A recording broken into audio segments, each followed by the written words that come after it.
लोकतंत्र को हत्या करने का इरादा से बंगाल में चुनाव सिर्फ जीतना है। देश में कई हिस्सा में लोग परेशान हैं, मर रहे हैं। चुनाव को चुनाव के तरीके से नहीं देखेंगे, चुनाव को इस तरीके से देखेंगे जैसे मुगल आके देश को कब्जा किया, अंग्रेज आके देश को कब्जा किया। पहले से इनको पता था, जब माननीय मुख्यमंत्री नीतीश कुमार जी को, पूर्व मुख्यमंत्री नीतीश कुमार जी को राज्यसभा के लिए भेजा गया, ये 1 महीना पहले क्लियर हो चुका था। उसके बाद उन्होंने उनको हटा के सम्राट चौधरी को मुख्यमंत्री बनाया। आप बताइए, देश के महिला को, देश के लोगों को इतना बेवकूफ़ समझ रहे हैं कि उनको देना नहीं है अधिकार, उनको हक नहीं देना। ये गुमराह कर रहे लोगों को, देश की माता बहन को गुमराह कर रहे कि ये महिला बिल गिर गया। हिंसा देखा गया है। ये देखिए, जब बंगाल में चुनाव का समय हम लोग बिहार से देख रहे हैं तो किस तरीके से 3-3 लाख सेना को उतर कर लोकतंत्र को हत्या करने का इरादा से बंगाल में चुनाव सिर्फ जीतना है। देश में कई हिस्सा में लोग परेशान हैं, मर रहे हैं। मणिपुर में जल रहे लोग, वहाँ पे सरकार को, प्रधानमंत्री जी को नज़र नहीं जा रही है, लेकिन बंगाल को किसी भी हालत में कब्जा करना है। उस उद्देश्य से देश में अगर काम करेंगे तो ये सब चीज़ तो होना ही है। जब पक्ष है तो वहाँ पे विपक्ष है, एक्शन होगा तो वहाँ रिएक्शन होगा।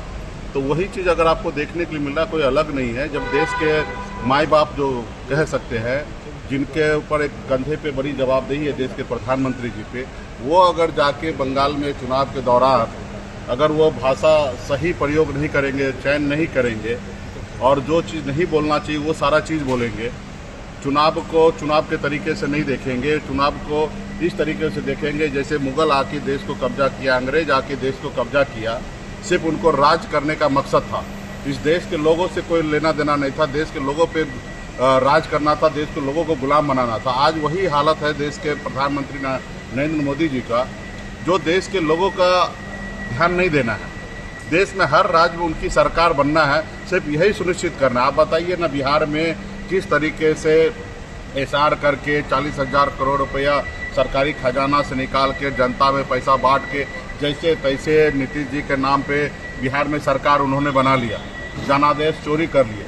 लेकिन क्या हुआ, 3 महीने के बाद नीतीश जी को हटा दिए। और उसके बाद आज बताइए, बिहार में पहले से इनको पता था, जब माननीय मुख्यमंत्री नीतीश कुमार जी को, पूर्व मुख्यमंत्री नीतीश कुमार जी को राज्यसभा के लिए भेजा गया, ये 1 महीना पहले क्लियर हो चुका था।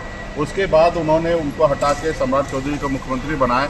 अब बताइए कितना मंत्री शपथ लिए? सिर्फ 3 लोग। 3 लोग बिहार को चलाएंगे, क्योंकि वो बिजी है, मोदी जी, अमित शाह जी, मोदी जी बिजी है बंगाल चुनाव को लेके। अब इसके लिए बिहार के 13-14 करोड़ लोग परेशान क्यों होना चाहिए? आप मंत्रिमंडल यहाँ पे विस्तार करवा देना चाहिए, पहले से लिस्ट बन जाना चाहिए। पूर्व में ऑलरेडी सब मंत्री था, उसी को आपको बना देना चाहिए। लेकिन बिहार के लोग परेशान हो रहा है। आज बताइए, कोई भी विभाग में कोई काम नहीं होता होगा, कोई भी डिसीजन नहीं होता रहेगा, क्योंकि उनको चुनाव जीतना था, सिर्फ जीत लिए। अब बिहार के लोग मरे जले, जहाँ जाए वहाँ जाए, उसको उससे कोई लेना देना नहीं है। तो ये सब चीज़ देश की जनता देख रही है।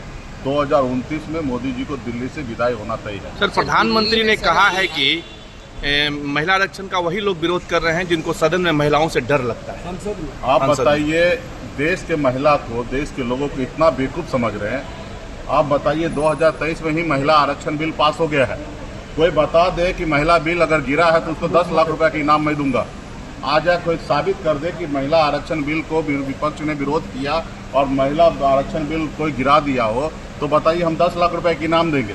महिला आरक्षण बिल तो ऑलरेडी 2023 में पास हो चुका है। ये मोदी जी को ऑलरेडी महिला बिल जो पास हुआ है उसमें 33% महिला माता बहन को जगह सुनिश्चित करना है। ये उनको देना नहीं है अधिकार, उनको हक नहीं देना है। तो ये गुमराह कर रहे लोगों को, देश की माता बहन को गुमराह कर रहे हैं कि ये महिला बिल गिर गया।